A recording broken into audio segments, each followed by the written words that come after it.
Ethan has a super normie take on the Middle East, and it's pretty, makes a lot of sense. It's a plausible one. And then on the extremes, you have people on both sides that are like, no, fuck them, fuck all of them.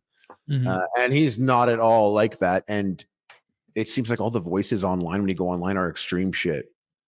Like, you get that there's 80% of people that are normies and then 10% on either side that are extreme. Well, you get mad. Like there's so much, like, whoever makes the content puts it out there, and however it aggregates to the top, it's the content that'll make you mad. You want the engagement. Hate those people. Right.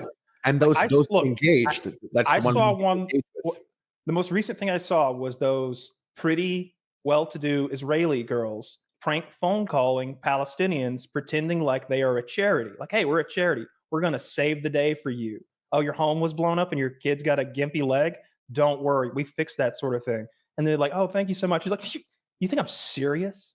You think we'd ever give you any? And they laugh and laugh and laugh like it's the funniest prank phone call. Yeah, but they do prank calls to them too, though, I bet.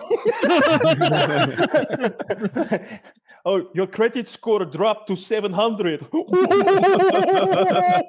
Got him. They'd be like, no, it didn't. I'm looking at it right now. I'm looking at it right now. I always have it up. It's my home screen on my phone. Yeah, so you see shit like that, and like, who knows that wasn't a propaganda thing made, and those aren't even real Israelis, for all I know. You don't know anymore. If we can pivot this conflict to a prank phone call battle, we could save a lot of lives. Well, the Israelis did that, but they made the phones explode. They're mean about it. Yeah, they really. By the way, the Israelis, top G move. I love the exploding radios and phones. I learned a lot more about that.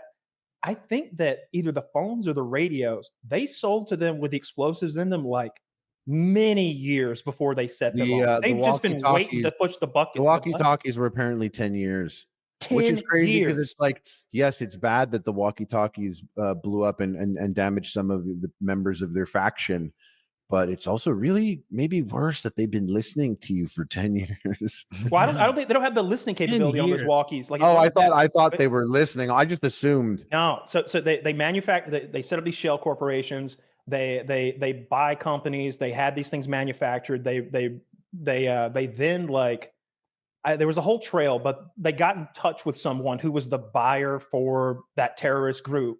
And they're like, we got a deal for you. These are they made a commercial, the new rugged radios. Yeah. These are battle hardened. They're heavy. Ezekiel 3000s. And they would, and they would complain like, these are heavy. And they're like, yeah, that's reliability. It's C4. It's C4 is what it is. And so for 10 years, they let those things sit in enemy hands until October 7th and everything that came after that. And then one day they pushed the button. The cell phone thing is a new thing. This is exactly it. This is the problem though, is like, I'll see someone. Not cell phone, beepers. Like, you know how you're like, yeah, you don't like drama content. A lot of the stuff that Creator Clash is attached to is people that do drama content, like, but the Middle East, basically. And just talk and ramble on about things going on. And so, yes, I watch a lot of that stuff. Sometimes it's newsworthy stuff. Sometimes, whatever. But that's basically their job. That's how they make money. And, I'll see, in the middle of the Creator Clash official fundraiser, Hassan was like, oh, yo, the Houthis just shot down a fucking another U.S. drone, dude. That's $70 million of drones they shot, and they shot a rocket at the Israeli airport and it hit the airport. Fuck, dude, let's go. Put on one of their music videos. Official Creator Clash fundraiser, by the way. And then I'm sitting there, and I'm like, can you stop it? You live in a beautiful mansion in California.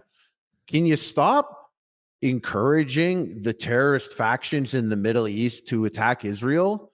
It's not a good thing. Don't hype them up. I see them. They're on like white pickup trucks with like 50 cals, and they're fucking like, there's like 10 of them speeding, and they're like, ah! And it's like, I see that. Right. And people are like, hell yeah. And it's like, dude, yeah, that's one. Cool, right? But realistically, that's one bombing run. That's like, okay, it's a real-time strategy. You're at phase 1. Cool. You're sending out all your little recon things. You're like, hell yeah. They're at stage 5. Like, they have alien weaponry. Stop encouraging them to like throw themselves at it. Like, people in this country can't eat. They're recruiting soldiers that are 10 years old. Tell everyone should tell them that they should focus on themselves a little bit and backseat the death to the Jews thing. It's not even going well. And then it's not even going well. It's going terribly. Everyone has to stop. They got to stop being encouraged to attack Israel. And dude, you think I want you guys to fit in the bill? No, come on. It's out of your money. They got to defend themselves and all that, you know. And then other people are like, yeah, and then they encourage like these terrorist factions to attack Israel, and it's like, shit, dudes, don't just fucking stop. Just leave them alone. Give them that fucking. Just leave them alone. Seriously, like I think Trump claims the Houthi thing is over. His little press conference was so funny. He's like, talk to the Houthis. They're sorry. It was literally this. They're sorry. Very brave people to take what we put them through. I'm going to tell you, brave guys. He said this. Brave guys. And they promised no more of that shooting. Well, you didn't mention that. You didn't tell me they promised. You should have led with that, Kyle. Yeah. Okay. Well, I mean, check mark, problem solved. They promised. Yeah. So that seems to be wrapped up. Now we just got the India-Pakistan thing, which I find fascinating because Pakistan shot down all those Rafael fighters. Which, look, I love the United States military-industrial complex. It's a beautiful thing to my eyes. When the aliens come, you're gonna love that we have the American military-industrial complex and we're cranking out lasers. We're gonna get smoked. You're going to be happy that you did all that. You're going to be happy you did all that air defense technology testing with the Middle East and Israel. You're going to be happy about that. When the Golden Dome goes up, absolutely. I hate the name Golden Dome. What I was going to say though, that's what Trump. He's shooting from the hip. He's like, should I call it Golden Dome? Because we spent a lot of money on the branding already for Golden Dome. Diamond Dome. He had the crowd cheer. He was like Iron Dome or Golden Dome, and he had like a crowd cheer of like it was Army guys. He was at a base or something, maybe Air Force even. It's pretty crazy that in like mental health, you know, all the different ways that someone's brain can deteriorate. One of the first things or most common things, maybe not the most, and I'm not speaking from any statistics here. I'm just something I've noticed is we start to get a little crazy. It's so common if you get like the Jewish brand of crazy where they're like, yeah, he lost his mind. What happened? It's like, yeah, he's obsessed with the Jews. Like, it's like a common type of, you're like, oh yeah, my uncle's crazy. It's like, oh, what type of crazy you want to know? It's like, does he like Jew crazy?